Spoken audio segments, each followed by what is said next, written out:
Dieu a besoin aujourd'hui d'un vase, Joseph.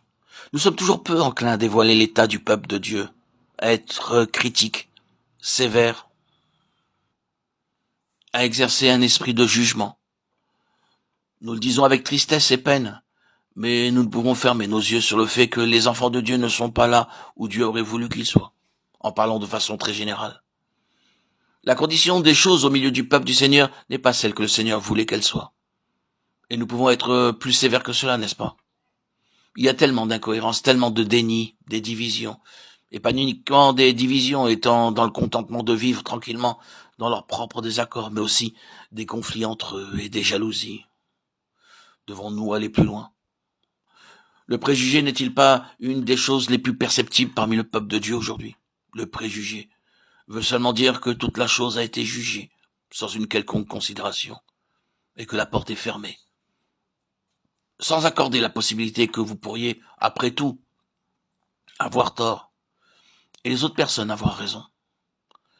Et il y a beaucoup de cela ici, et là, conduisant le peuple du Seigneur dans une très sérieuse limitation, et assurément fermant la porte à ce que le Seigneur souhaite pour beaucoup de ses enfants. Or, prenez garde aux préjugés.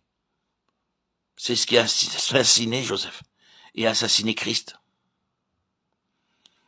Je ne poursuivrai pas la liste. Mais c'est vrai aujourd'hui, non pas dans le monde, mais dans la sphère du peuple chrétien. Le Seigneur doit faire quelque chose à ce sujet. Et que fait le Seigneur? Car Joseph n'est pas le seul exemple de formulation de ce principe même trouvé dans la Bible. Dieu travaille sur ce principe de temps à autre, c'est-à-dire dans sa souveraineté et son ordre providentiel. Il suscite un instrument pour être un pont entre la piètre condition de son peuple et la chose qu'il désire réellement pour eux. Il le fait. Et si seulement nous l'acceptons et mettons de côté nos préjugés et nos suspicions, voilà une chose que Dieu fait. Dieu veut contrer cette contradiction entre la position et la condition de son Église, de son peuple. Et aujourd'hui, il doit y avoir quelques-uns pour se tenir à la brèche.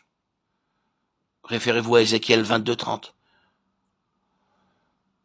Il faut avoir quelques-uns qui connaissent, qui réellement connaissent, par le moyen de la croix, le ciel ouvert. Vous savez que la lettre aux Éphésiens se tient juste dans cette position même. Ce dont Paul parle dans cette épître est seulement ceci, que là est la grande pensée éternelle de Dieu pour son Église. Oh, combien la pensée de Dieu pour son Église est merveilleuse, assis ensemble avec Christ dans les lieux célestes. Éphésiens 2:6. Béni de chaque bénédiction spirituelle, Éphésiens 1:3. C'est la pensée de Dieu. Mais l'épître montre que l'Église ne correspond pas à cette pensée. Il y a beaucoup de choses qui la contredisent dans cette lettre aux Éphésiens. Et ainsi en est-il. Mais Paul vient combler le fossé. Il s'interpose et parle au sujet de l'esprit de sagesse, de révélation dans sa connaissance, ayant les yeux de votre cœur illuminés pour que vous sachiez quelle est l'espérance de son appel et quelles sont les richesses de la gloire de son héritage dans les saints, et quelle est l'excellente grandeur de sa puissance envers nous, qui croyons. Éphésiens 1:17-19. Est-ce là la condition de l'Église? Est-ce là l'état du peuple du Seigneur? Eh bien, je ne serais pas là si ce n'était pas la volonté de Dieu pour eux. Et je ne serais pas là s'il ne leur était pas possible d'y entrer. Mais comment Dieu l'obtiendra-t-il? À travers des personnes qui y sont déjà, pour en être l'incarnation et pour la rendre manifeste. Et ainsi, Joseph devint la personnification même de la chose que Dieu recherchait pour ses frères.